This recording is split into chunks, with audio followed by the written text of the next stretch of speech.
Hello everyone, welcome back to Lucky Crit. Last time we discussed some of the newly released character bios and information, and as a reminder, if you are new to this series, we've already got a bunch of videos at this point highlighting everything that we know so far about Fire Emblem Three Houses. As we get closer, I'll put together an episode that gives my rundown on everything, and what you can expect when buying the game. We also had the Fire Emblem Expo occur over the weekend in Japan, and while it certainly was an awesome event filled with Fire Emblem history, nostalgia, live performances, and even displayed the original Thracia 776 artwork, as I speculated, I didn't really see there being a huge Three Houses reveal or new information from the Expo. It was much more of a celebratory event with performances and live music than it was like a direct presentation, so it's probably much more likely that we'll see further Fire Emblem Three Houses reveals during events like E3 this year. Maybe Nintendo would even go all out like they've done in the past for Breath of the Wild, and include Fire Emblem Three Houses as the main part of their E3 exhibit. That's probably pretty unlikely, but it would be awesome, and we'll just have to wait and see. Diving back into character bios for a minute, first off we've got a new bio for the Golden Deer character Lorenz.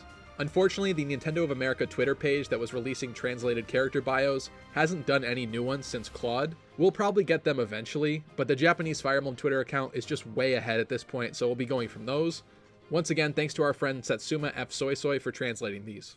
So this is Lorenz from the Golden Deers. He is the eldest son of the House of Duke Gloucester. His snobby demeanor belies his serious nature, as he fully understands his responsibility as nobility. It seems he has been approaching girls at a monastery to little success. A lot of people don't like Lorenz's hair, but it's kind of growing on me already. Seems like he'll need to work on his social skills though. In this shot he's saying, "They're not quite responding to my advances. It seems they're avoiding me." So you're the rumored mercenary. You saved Claude's life, or something. You didn't need to butt in. I am Lorenz Hellman Gloucester. Remember that. Satsuma also points out that the tweet that shared this video clip says that the flower on Lorenz's chest is fake, further proving his snobbiness. Next up there's Doo-Doo of the Blue Lions. I really hope that's not the pronunciation. A peasant from Daska, a place northwest of the capital of Fargus, which is Blydeed, and a servant of Dimitri.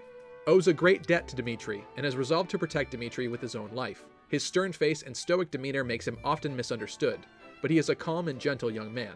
It seems you've saved His Highness. I have no words to express my gratitude. I will return this favor. If anything comes up, I will help you. We've also finally got our reveal of the pretty teacher lady from the second trailer, with her name revealed to be Manuela. So Manuela is a former songstress who stood at the pinnacle of the capital's Middle Frank Opera Company. Now she is a teacher and doctor at the Officers' Academy. I'll play doctor with her. She has often been seen at school lamenting that she has yet to meet the man of her dreams. She has a crude side to her, but she's good at taking care of others and is friendly to the new teacher, the protagonist. Byleth going in. She seems to sarcastically or jokingly say teacher while referring to Byleth since they're both teachers. I think it's kind of a playful thing. In this scene she's saying, "Oh my, you've come, teacher. This is the doctor's office. If you get hurt or sick, come here immediately. Want some tea?" The section for Fire Emblem Three Houses has also finally launched on the Japanese Nintendo website, and with it, of course, we've got a couple new things to look at.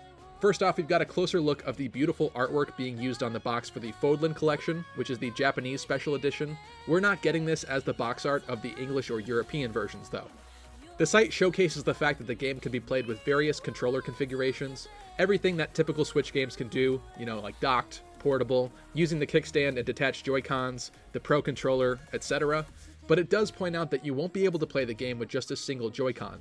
It makes sense, as even though the single Joy-Cons do have most buttons, they also have the home button or the screenshot button instead of like the start and select buttons, so perhaps they just couldn't allow the player to be able to play the game and get stuck without using those.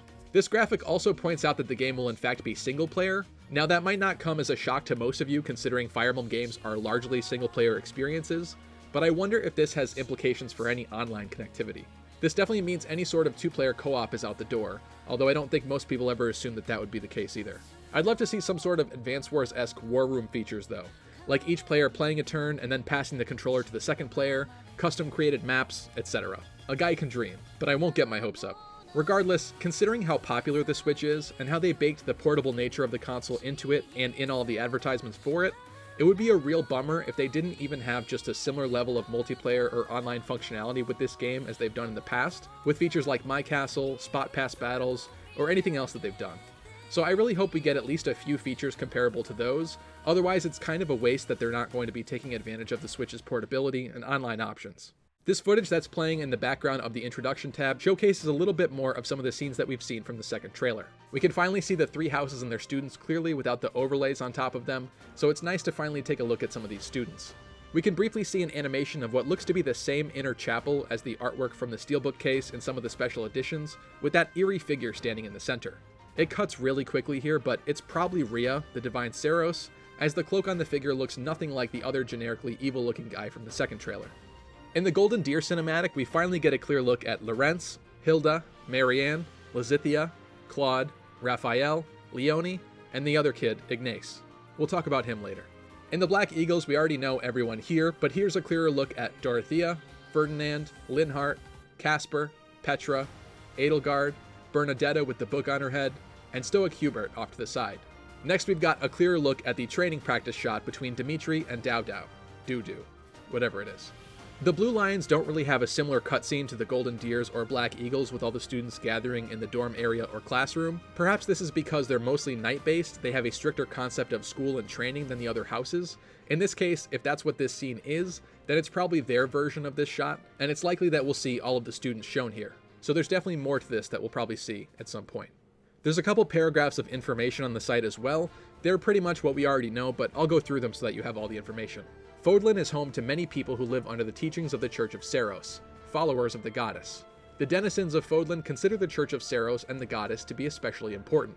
For example, the existence of crests, said to have been bestowed to mankind long ago, are symbols of wealth and power, often belonging to ruling nobles, and have a profound effect on people's lives to this day. Garrigmach Monastery is the home base of the Church of Seros, located in the Central Mountains at the center of the three great nations.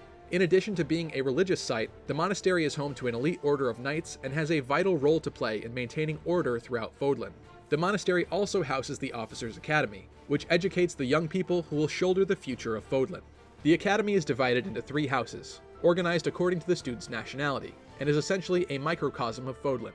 The protagonist will choose one of the three houses to teach, guiding them as a teacher in the classroom and a commander on the battlefield. There's this cool moving mural of scenes at the bottom of the page here, which contains a lot of little snippets that we haven't seen before, like a scene of the Knights of Seros with the green-haired man that we don't know much about yet, probably just a different angle of one of the scenes that we saw in the second trailer. There's a wide shot of the chapel, a different angle of the Dimitri army attack scene, a close-up shot of Edelgard and Hubert, probably from that same Black Eagle cutscene with the other students. There's a shot of Rhea, the Archbishop of Seros, standing up high on a balcony, probably at Garrigmach, a different angle of Claude and Edelgard from their army attack scenes, and even a scene with female Byleth and the Bone Sword falchion thing.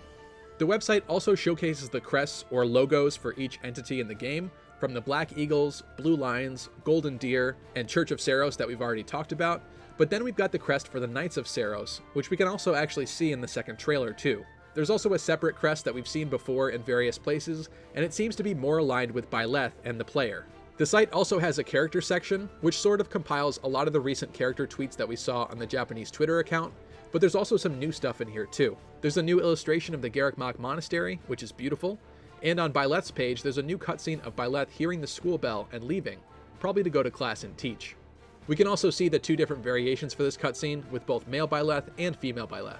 If you listen closely, you can hear that the Fire Emblem main theme is the school's bell. That's really awesome.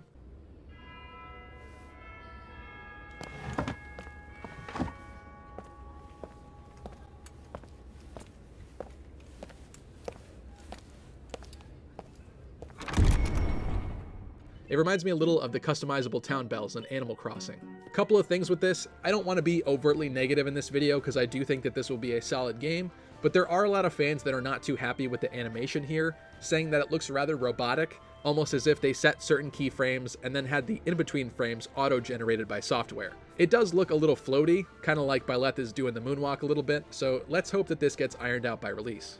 Female Byleth is cute, but I'm not sure why her face looks so big in this scene compared to male Byleth. It's a little odd. It doesn't really matter because ordinarily you wouldn't be seeing both of these cutscenes side by side like this, but it's just kind of strange that her proportions are just so much different, and a little bit more anime-like in her case, I guess.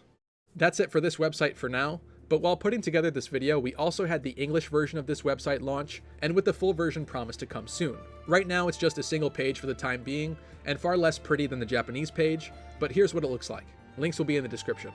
I know I keep promising to go through the screenshots from the Famitsu website that have been out for a bit now and that we haven't gotten to yet, but this video would be super long if we did everything all together, so I'll save that part of it for my next 3 houses video. We're going to have to wrap up this video here, as that's all the time I've got for today, guys, but we still have a lot more to talk about with some of those screenshots, so make sure you get subscribed if you want to catch our next video on Fire Emblem 3 houses. And there's also supposed to be another Famitsu spot for 3 houses dropping this week, which means that we'll have even more news to take a look at, so be sure to stay tuned, and I will absolutely be updating you guys on the latest Fire Emblem 3 houses news as soon as I can. If you like this episode, do me a solid and slash the thumbs up down below. Also, make sure to follow us on Twitter for the latest Fire Emblem 3 houses news as soon as it comes out. And if you'd like to join the Lucky Crit Discord community and talk about 3 houses or any other topic beyond this video, be sure to check it out. Links, as always, are in the description. Thank you so much to the patrons of this channel who help make content like this possible. You guys are amazing, as always, and I will catch you guys in the next episode.